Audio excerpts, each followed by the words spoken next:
지구상에서 가장 거대한 나라는 어디일까요? 바로 러시아입니다. 서쪽 끝에서 동쪽 끝까지 무려 9,000km가 넘는 이 나라는 11개의 시간대에 걸쳐 있고 총 면적은 1,710만 제곱킬로미터에 달하죠. 세계에서 두 번째로 큰 나라인 캐나다가 러시아 안에 1.7개나 들어갈 수 있을 정도예요. 이 엄청난 크기는 하루아침에 만들어진 게 아니었습니다. 불과 몇 세기 전만 해도 러시아라는 통일된 국가는 존재하지도 않았거든요. 그저 작은 공국들과 부족들이 서로 싸우며 흩어져 있었을 뿐이죠. 그런데 어떻게 이 땅이 지구상에서 가장 거대한 제국으로 성장할 수 있었을까요? 그 뒤에는 야심만만한 통치자들의 정복 욕망과 끊임없는 확장 전쟁이 있었습니다. 오늘은 작은 공국에서 시작해 대륙을 가로지르는 초거대 국가로 성장한 러시아의 놀라운 확장 역사에 대한 이야기입니다. 유럽에서 시작해 시베리아를 거쳐 태평양까지, 심지어 알래스카까지 뻗어나간 러시아의 영토 확장 과정을 살펴보겠습니다.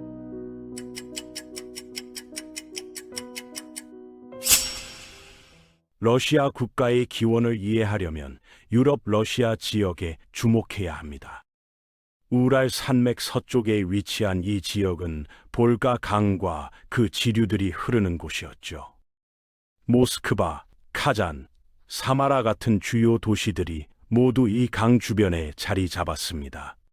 중세시대 이전까지 이 광활한 평원은 다양한 부족들의 터전이었어요. 고대 그리스 시대의 스키타이족부터 시작해서 사르마티아인, 훈족, 고트족 같은 부족들이 이곳을 지나갔죠. 특히 훈족과 고트족은 3세기에서 5세기 사이에 로마 제국을 위협하고 결국 멸망시킨 주역들이었습니다. 9세기와 10세기에 들어서면서 이 지역에 어느 정도 통합된 문화권이 형성되기 시작했습니다. 놀랍게도 이 과정에서 중요한 역할을 한 건 바이킹이었어요. 우리가 바이킹 하면 보통 영국이나 서유럽 약탈을 떠올리잖아요. 근데 사실 그들은 동유럽에서 훨씬 더 활발하게 활동했거든요. 바이킹들은 발트해를 건너 볼가 강과 드네프르 강을 따라 내려가며 흑해와 카스피해까지 진출했습니다. 그들은 비잔틴 제국과 아랍 칼리프국을 상대로 무역도 하고 약탈도 했죠. 시간이 지나면서 이 바이킹들은 강 유역에 정착하기 시작했고 키예프, 노브고로드, 스타라야루사 같은 도시들을 세웠습니다. 이 정착지를 다스린 바이킹 통치자들은 루스라고 불렸는데요. 점차 현지 슬라브 인구와 섞이면서 9세기 후반에는 키예프 루스 같은 최초의 대규모 국가가 형성되었습니다. 12세기에는 노브고로드 공화국도 등장했죠. 13세기에 들어서면서 러시아 서부 지역에는 여러 공화국과 공국들이 생겨났어요. 특히 노브고로드는 무역과 상업으로 크게 번영했습니다. 발트해와 북해를 잇는 한자 동맹과 긴밀한 무역 관계를 맺으면서 엄청난 부를 축적했죠. 하지만 1223년 동쪽에서 무시무시한 위협이 나타났습니다. 바로 몽골이었어요. 칭기즈 칸과 그 후계자들이 이끄는 몽골 기병대는 유라시아 초원을 휩쓸며 서쪽으로 밀고 들어왔습니다. 그들은 칼카강 전투에서 러시아 공국 연합군을 격파했지만 일단 동쪽으로 철수했죠. 그런데 14년 후에 다시 돌아왔어요. 이번에는 훨씬 더 강력한 군대를 이끌고 말이죠. 1240년 몽골군은 키예프 같은 주요 도시들을 완전히 파괴하고 남부 러시아 전역을 정복했습니다. 이 땅들은 황금 호두의 영토로 편입되었죠. 북부의 러시아 공국들은 몽골에 복종함으로써 파괴를 피할 수 있었습니다. 이후 2세기 동안 몽골의 여러 칸국들이 러시아 지역을 지배했어요. 황금 호드, 크림 칸국, 카잔 칸국 같은 세력들이 막대한 조공을 거두어들이며 이 지역 전체에 영향력을 행사했습니다. 15세기 초가 되자 몽골 칸국들이 쇠퇴하기 시작했습니다. 중동에서는 오스만 제국이, 중국에서는 명나라가 새로운 강자로 떠올랐죠. 러시아에서도 변화가 일어났습니다. 모스크바 공국이 새로운 세력으로 부상한 거예요. 1462년부터 1505년까지 통치한 이반 3세는 카잔칸국에 대한 원정을 시작했습니다. 볼가강 상류의 통제권을 빼앗았고 노브고로드와 트베리 공국도 정복해서 자신의 영토에 합쳤죠. 16세기 초가 되자 북쪽의 라도가 호수에서 남쪽의 볼가강까지 뻗어있는 중앙집권적 러시아 국가가 등장했습니다. 이반 3세의 손자인 이반 4세, 역사에 이반 뇌제로 알려진 이 인물은 1547년 러시아의 첫 번째 차르로 즉위했습니다. 그는 러시아의 영토를 카스피해 남쪽까지 확장했죠. 더 중요한 건 그가 우랄 산맥 넘어 동쪽으로의 확장을 시작했다는 거예요. 이 동진 사업은 처음에는 코사크라는 소규모 전사 집단이 수행했습니다. 말을 타고 싸우는 기술로 유명했던 이 반유목민들은 러시아 당국에 고용되어 동쪽을 탐험했어요. 예르마크 티모페예비치 같은 인물의 지도 아래 코사크들은 현재의 카자흐스탄 지역인 시비르 칸국을 정복했습니다. 근데 그들의 야망은 거기서 멈추지 않았어요. 100년도 안 되어서 러시아 탐험가들은 태평양 연안의 캄차카 반도까지 도달했거든요. 17세기와 18세기에 걸쳐 시베리아 전역에 작은 식민지들이 생겨나기 시작했습니다. 러시아는 태평양 너머까지 영토를 확장하려 했습니다. 1733년 덴마크 출신의 선장 비투스 베링이 러시아 해군에 고용되어 탐험에 나섰죠. 그의 이름을 딴 베링해와 베링해협이 바로 그가 탐험한 곳이에요. 1741년에는 알래스카의 섬과 해안선을 발견했는데 이로 인해 모피 사냥꾼들의 추가 탐험이 이어졌고 결국 러시아가 알래스카를 영유하게 되었습니다. 동쪽으로의 인상적인 확장에도 불구하고 17세기 러시아의 주요 목표는 서쪽이었어요. 유럽 대륙과 더 긴밀한 관계를 맺고 발트해의 따뜻한 항구를 확보하는 게 절실했거든요. 문제는 핀란드와 러시아 북서부 대부분이 스웨덴 왕국의 지배를 받고 있다는 거였죠. 러시아는 북극권의 아르한겔스크 항구에 의존해야 했는데 겨울에는 얼어붙어서 제대로 사용할 수가 없었습니다. 이 때문에 러시아는 1700년부터 1721년까지 스웨덴과 대북방 전쟁을 벌였어요. 표트르 대제로 알려진 차르 표트르 1세는 결국 스웨덴을 물리쳤습니다. 핀란드만과 현대의 에스토니아, 라트비아 지역에 대한 주권을 확보했죠. 승리를 기념해서 표트르 대제는 발트해 연안에 거대한 새 수도를 건설했는데 자신의 이름을 따서 겸손하게도 상트페테르부르크라고 명명했습니다. 표트르 대제의 통치는 다른 면에서도 중요했어요. 그는 1697년에서 1698년 사이에 서유럽을 대규모로 여행했거든요. 돌아온 후 그곳에서 목격한 과학기술 발전을 러시아에 도입하기 시작했습니다. 1725년 그가 사망할 무렵 러시아는 오랫동안 후진적이고 가난한 나라였던 상태에서 벗어나 국제적인 강대국으로 부상했죠. 표트르 대제의 확장주의는 18세기 후반 예카테리나 대제에 의해 더욱 강화되었습니다. 1762년부터 1796년까지 통치한 예카테리나 대제는 러시아의 세력을 흑해 주변으로 확장하고 싶어 했어요. 1768년 오스만 제국의 전쟁을 선포했고 1774년까지 아조프와 케르치 같은 도시들을 장악했습니다. 이를 발판으로 러시아는 이후 수십 년 동안 터키를 희생시키며 남쪽 국경을 점진적으로 확장해 나갔죠. 군대는 코카서스, 발칸반도 북동부, 크림반도로 진군했습니다. 예카테리나 대제 시대에는 폴란드 분할을 통해 엄청난 영토를 획득했어요. 18세기 동안 폴란드, 리투아니아 연방은 강대국에서 급격히 쇠퇴했거든요. 1770년대가 되자 러시아와 프로이센, 오스트리아는 폴란드를 분할할 수 있는 위치에 있었습니다.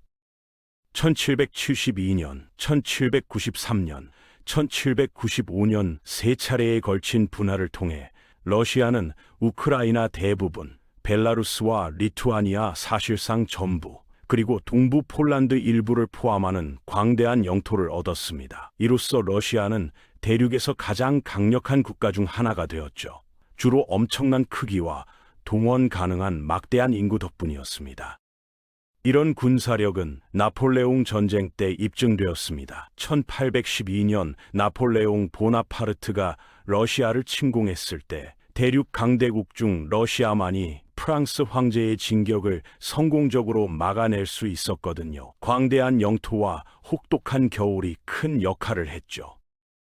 1815년 전쟁이 끝날 무렵 침략하는 프랑스 군대는 완전히 와해되었고 러시아는 오히려 영토를 더 확보했습니다. 현재 폴란드와 핀란드 일부 지역을 획득했는데 알렉산드르 1세가 대공으로서 반독립적으로 통치했어요. 19세기 초 러시아는 흑해 주변의 터키인과 페르시아인, 코카서스의 토착 부족들과도 충돌했습니다. 이를 통해 러시아는 이 지역에서 더 많은 이득을 얻었죠. 19세기는 러시아의 전성기였습니다. 이 시기 유럽의 다른 강대국들, 특히 영국은 러시아의 지속적인 확장을 우려했어요. 러시아가 극동에서 자신들의 식민지 이익을 위협할 거라고 생각했거든요. 1861년 러시아는 중국으로부터 영토 양보를 확보했고 이로 인해 태평양 연안의 유일한 부동항인 블라디보스토크가 건설되었습니다. 그런데 1867년 러시아는 놀라운 결정을 내렸습니다. 북미의 제국 영토인 알래스카를 미국에 720만 달러에 매각한 거예요. 오늘날 가치로 약 1억 5천만 달러 정도죠. 당시에는 비교적 적은 금액이었습니다. 알래스카 포기에 대한 보상으로 러시아는 중앙아시아에서 이익을 추구하기로 했어요. 근데 이 전략 전환이 영국인들 사이에서 우려를 불러일으켰습니다. 영국은 이걸 인도와 파키스탄에 있는 자신들의 영토에 대한 침범으로 본 거죠. 이로 인해 발생한 엄청난 외교적, 군사적 경쟁은 당시 그레이트 게임으로 알려졌습니다. 영국과 러시아가 아프가니스탄과 페르시아에 대한 통제와 영향력을 놓고 경쟁했거든요. 두 제국 사이에 있는 완충 국가들이었죠. 러시아의 계획은 완전히 성공하지는 못했지만 현재의 카자흐스탄, 우즈베키스탄, 타지키스탄, 투르크메니스탄, 키르기스스탄 주변의 코칸드 칸국과 부하라 에미레이트에 대한 통제권은 확보했습니다. 반면 영국이나 러시아 모두 수십 년에 걸친 반복적인 군사 노력에도 불구하고 아프가니스탄에 대한 직접적인 통제권을 확보하지는 못했어요. 지중해 지역에서는 오스만 제국의 극적인 쇠퇴가 러시아에게 또 다른 기회를 제공했습니다. 1877년과 1878년 사이에 벌어진 러시아 튀르크 전쟁에서 러시아는 더 많은 영토를 차지했죠. 러시아의 진격은 발칸반도에 도달했을 때쯤 중단되었는데 콘스탄티노플과의 근접성과 지중해 접근 가능성이 진정한 위협이 되었거든요. 이후 유럽의 주요 강대국들은 1878년 베를린 회의에서 발칸반도에서 러시아의 추가 야망을 중단시켰습니다. 붕괴되는 오스만 제국에서 불가리아, 루마니아, 세르비아 같은 새로운 국가들이 등장하여 러시아의 직접적인 통제에서 벗어났죠. 17세기와 19세기 사이에 영토면에서 엄청난 것을 획득했음에도 불구하고 러시아는 여전히 경제가 열악한 후진국으로 남아 있었습니다. 특히 서구의 동시대 국가들과 비교했을 때 말이죠. 차르의 권위주의적 정치 체제는 19세기 후반 긴장된 정치적 분위기를 조성했어요. 무정부주의와 공산주의 같은 점점 더 급진적인 운동이 사람들 사이에서 많은 지지를 얻기 시작했거든요. 러시아가 제1차 세계대전에 참전했을 때 공산주의자들은 블라디미르 레닌의 지도 아래 혁명을 일으킬 기회를 잡았습니다. 볼셰비키, 즉 적군으로 알려진 공산주의자들은 상트페테르부르크와 모스크바의 통제권을 장악했습니다. 하지만 그들과 백군으로 알려진 덜 급진적인 요소들 사이에 격렬한 내전이 빠르게 벌어졌죠. 1923년 전쟁이 끝났을 때 최종 결과는 소비에트 사회주의 공화국 연방, 즉 소련의 출현이었습니다.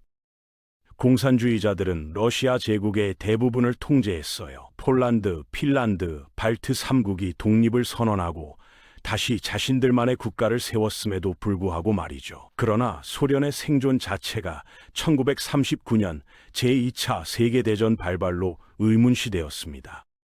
6년간의 전쟁은 소련의 엄청난 비용을 초래했지만 1943년 독일군이 동부 전선을 통해 철수하기 시작하자 소련은 전쟁의 여파로 동유럽을 따라 진격했습니다. 소련은 발트 3국을 소비에트 공화국으로 직접 합병하고 폴란드, 동독, 체코슬로바키아, 헝가리 등의 공산주의 속국을 세웠죠.